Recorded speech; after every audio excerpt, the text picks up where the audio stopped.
এখানে কোনো একাদশী নেই, আমাদের জন্য একাদশী। ভগবানকে একাদশী দিন আজকে ভোগ দেন, অন্য ভোগ দেন, ভোগটা তো খেতে পারবেন না, আপনার খাবেন ঠিক খাবেন।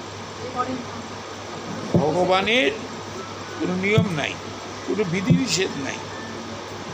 বিধি নিষেধ হইল জীবের জন্য, ভগবানের কোনো বিধি নিষেধ নাই। বিধি নিষেধ না, একাদশীতে পান খেতেই পারবেন না, পান খাওয়া উচিত না। মহাপ্রভু হরিতকি খেতেন, শ্রীমন মহাপ্রভু হরিতক খান, আবার পরে সেবার পর হরিতকি খেতেন, পান খেতেন না। প্রশ্ন আছে যে আজকে একাদশীর দিনে কেউ যদি শনি পূজা করে, আজকে তো শনিবার, তো এটা কি করা ঠিক না?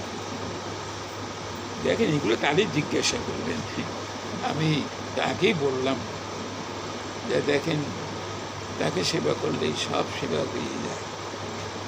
আপনি সেদিন আরেক দিন করুন, আপনার মনে চায় একাদশীর দিন করবেন না, একাদশী দিন সাধ্য করা যায় না,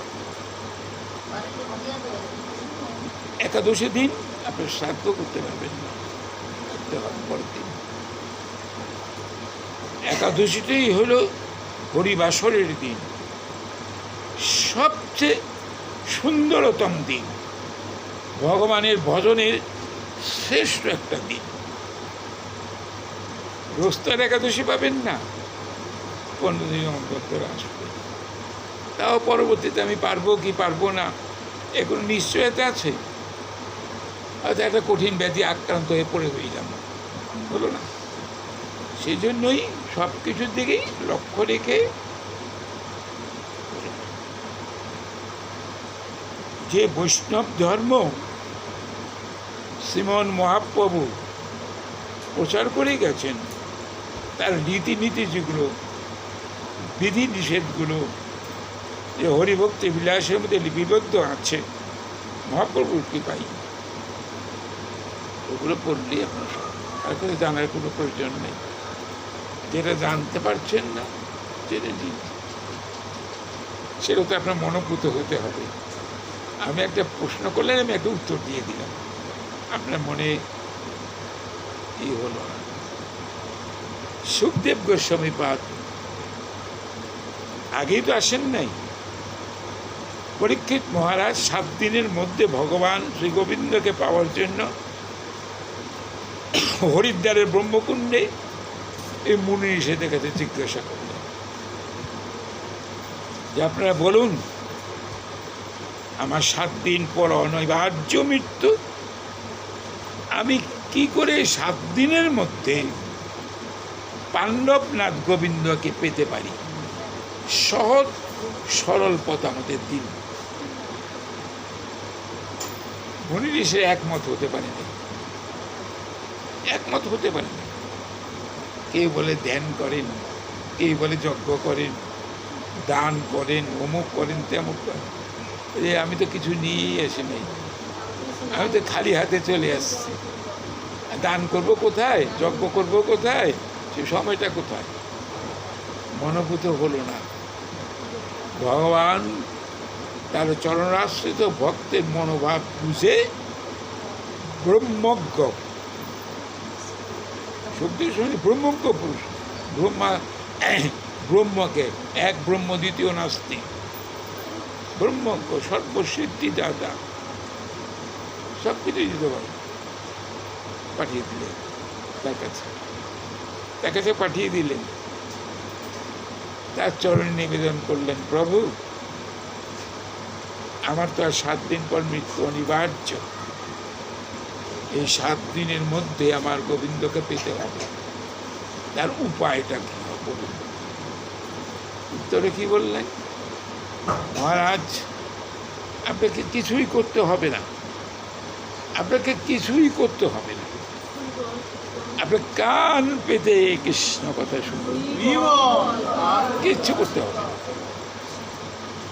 7 দিন 7 রাত নিরন্তর কৃষ্ণ কথা শুনবেন, বলবার অধিকার তো থাকা দরকার। পারবে?